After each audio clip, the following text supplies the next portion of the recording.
My new book is called A Soft Place to Land, and like Bound South, my first book, it takes place in Atlanta and in San Francisco, although in Bound South it was weighted much more on the Atlanta side, and in A Soft Place to Land it's much more in San Francisco. It's about two sisters, they're half-sisters. It's Julia and Ruthie. And when Julia is 16 and Ruthie is 13, their parents,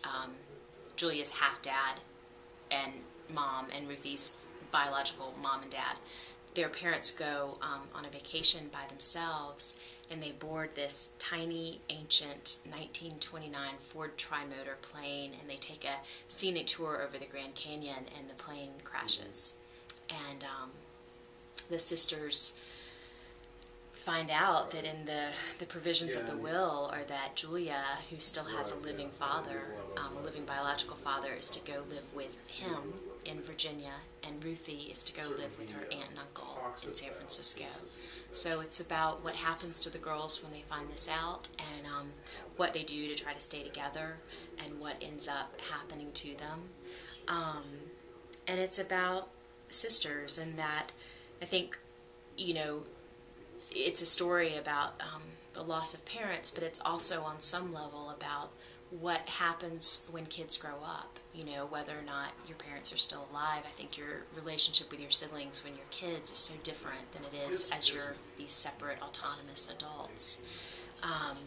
And it's funny because in this book, A Soft Place to Land, it seems grim, but I actually tapped into a lot of kind of the joy of sisterhood, or that sounds sort of corny, but what I mean is that I tapped into those funny games that you play with your siblings, where you have your own language, and you have nonsensical games, like one called Biscuit and Egg that my two sisters play, where they pretend to be long-lost biscuits and eggs reuniting. And they're games that might not really make sense unless you're part of, you know, that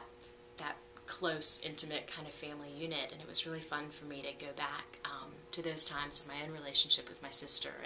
and tap into that and write about that. So that's a little bit about the new book, A Soft Place to Land. I'm Susan Rebecca White, and I hope you enjoy reading it.